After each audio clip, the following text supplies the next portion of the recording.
The Guardians, Path of Ascension, by Bruce R.F. Chapter 6, Epiphany.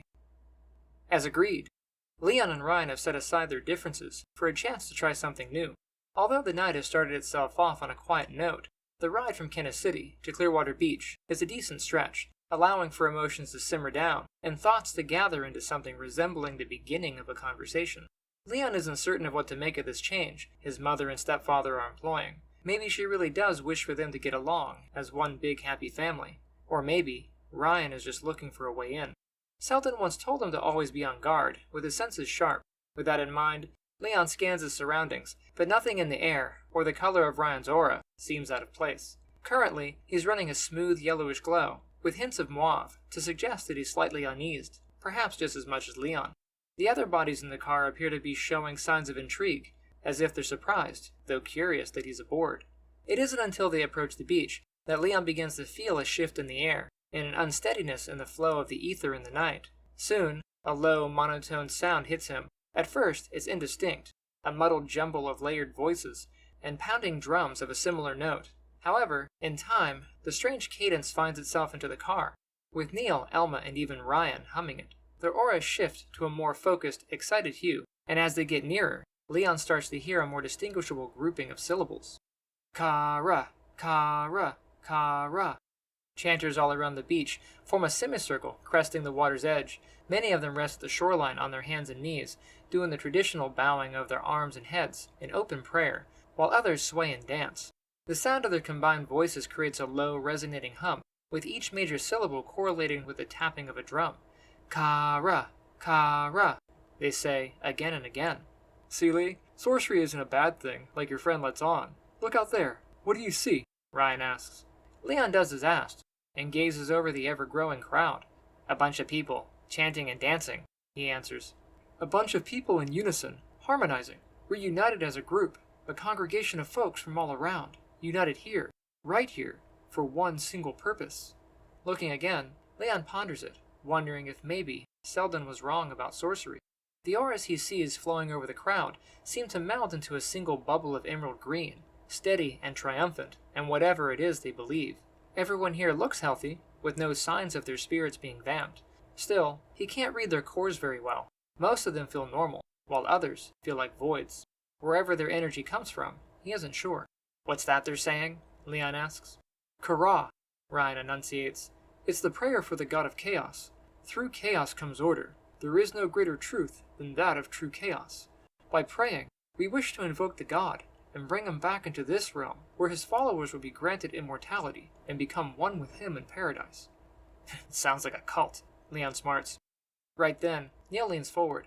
Organized religion is merely a cult with more members, he states, and Elma snickers with an agreeing nod.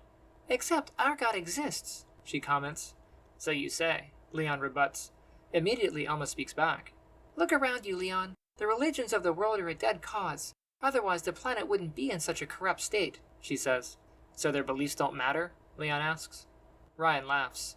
Their god may have existed at one time, but Kara is the only god in this universe now, he claims. As the car stops, the group exits and approaches the shore.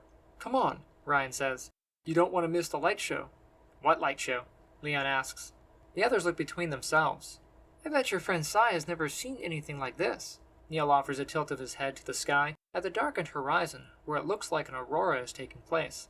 Colors of all sorts shimmer and streak across the sky, like wispy clouds trading place. With the chants of the crowd growing louder, and Neil, Elma, and Ryan joining them, the colorful streams begin to settle into an eerie arc of emerald green, much like the crowd. The sky over the water lights up like a grid, a lattice, brighter at its intersecting points than at its braces, but present nonetheless. Neil is right. He's never seen anything like it. Even stranger is a deplorable look coming from the face of their leader, Teresa, who is sitting at a picnic bench some distance away. I thought you'd be in with the crowd, Leon comments as he walks over. Teresa's eyes angle up from her brown, leather-bound book, inscribed with bizarre symbols. And I thought you hated sorcery. Shouldn't you be off practicing your ether? She asks. Leon thumbs in Ryan's direction. My mother insisted we spend some quality time together. He glances his way, before taking a seat across from her. What about you? Why aren't you chanting with your group? He asks. I don't practice their sorcery, she answers. Leon's face contorts. Their sorcery? Sai never told you there are other types. It's not surprising. We used to train together, you know. She presents, and he nods. He said you only cared about sorcery, and were dismissive with Aether. Slam! Teresa's hand slaps the table.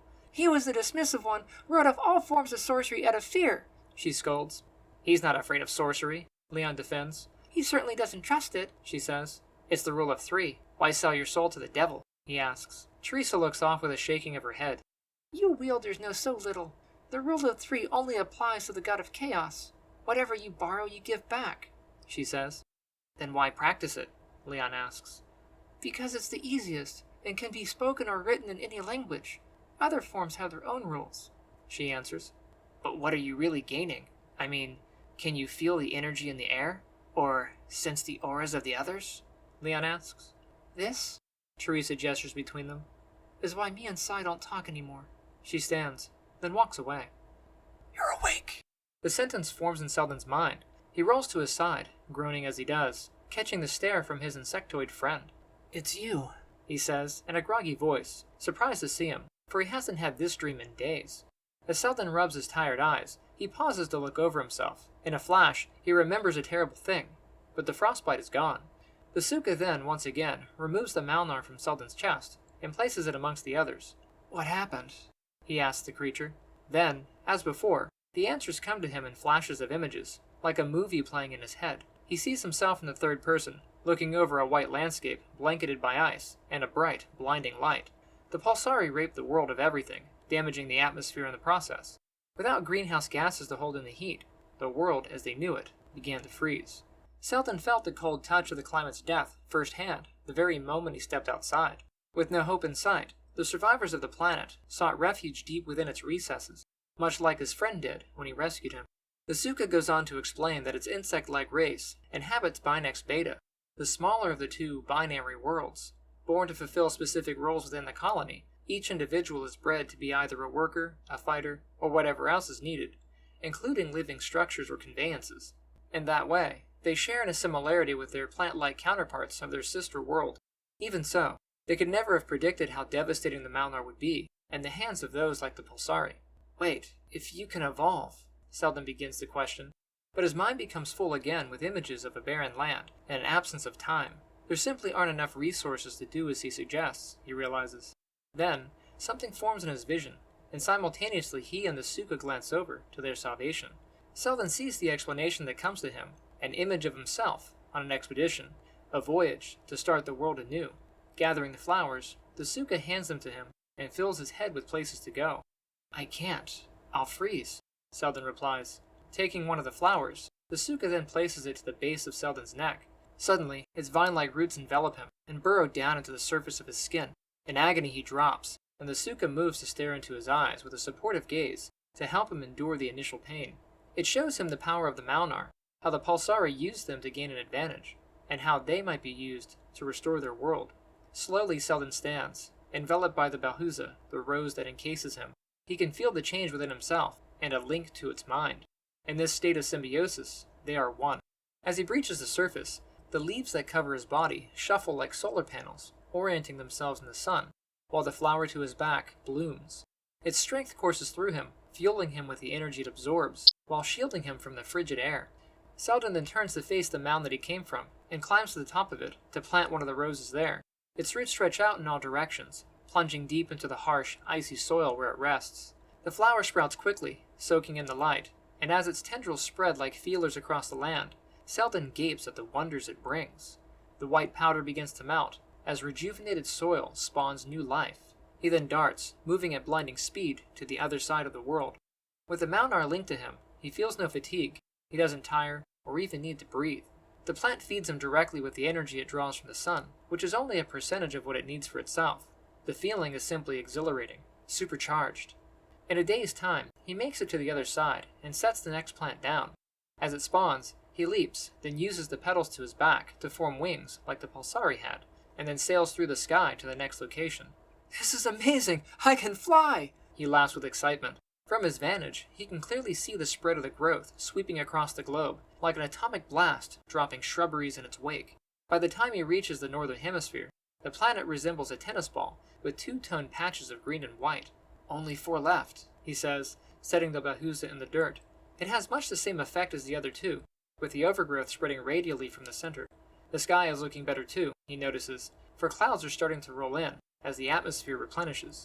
For a moment, he takes a seat beneath the shade of the rose that grows monstrous in the sun.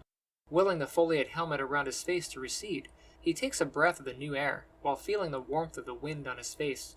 The sounds in the distance make it clear, with cracks of thunder, that the weather is starting to return to normal. It's simply amazing, he thinks, while looking over the living suit that he wears, how one flower can make or break the world.